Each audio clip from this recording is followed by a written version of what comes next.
I'm brokenhearted to be sharing the news that Martha Fly, the founding principal of Kansas City Academy, has died at the Loretta Mother House.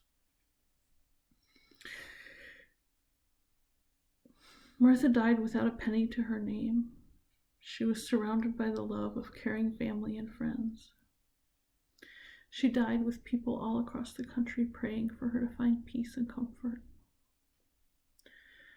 All of us whose lives have been touched by Kansas City Academy are her legacy. Those of us who didn't know Martha may be wondering what part she could have played in our lives. We might think this is a woman who did a job at a school long before we were involved with the place, and in many cases, before we were born. Martha's credited with starting the school, but she didn't do this alone. The KCA philosophy was not a document that she wrote. It was a document that she carefully curated.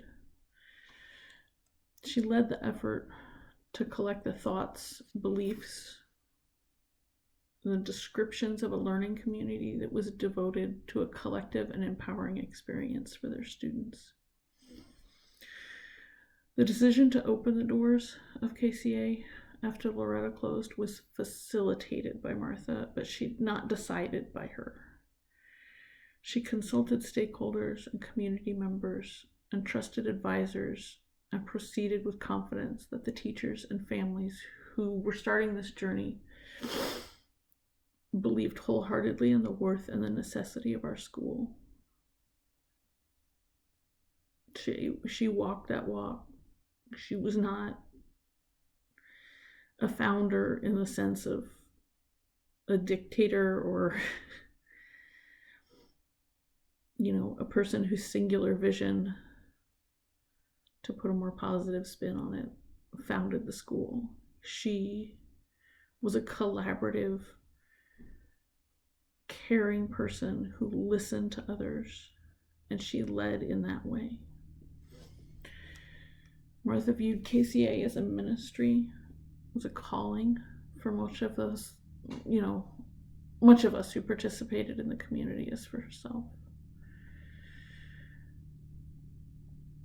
She totally lived her truth, and that an educational community devoted to scholarship and personal growth and self-expression of its students is the way she thought she could be the most service to God.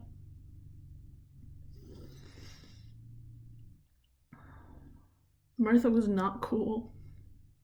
She was not polished. She was wholly uninterested in financial success or the trappings of it. She was not a rebel. She was not tough. She did not speak forcefully. Martha was an outsider to the greater world her whole life. And with KCA, she found her outsider status by being a quiet voice for students who were nothing like her, pushing them to be the best versions of themselves that they could be. The light that she gave shines out right now through all our students, our alumni, their families, the faculty and staff at KCA. It's a light that calls us together to create this small place for young people, hoping to send these young people out in the world to make it a better place. I loved her, and I admired her as a person. And as the founder of this school, I find myself eternally grateful for her every day, for all of us. If we're teaching grade school in Alaska, if we're struggling to make a meaningful life among the rubble of what the world has given us,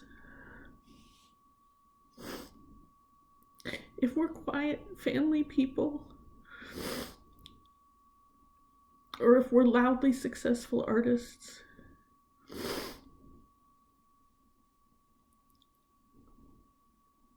we all carry that.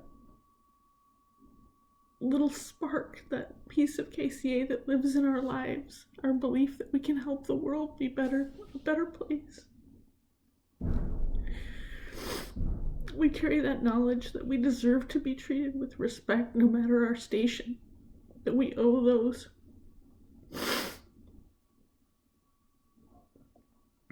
around us respect and kindness.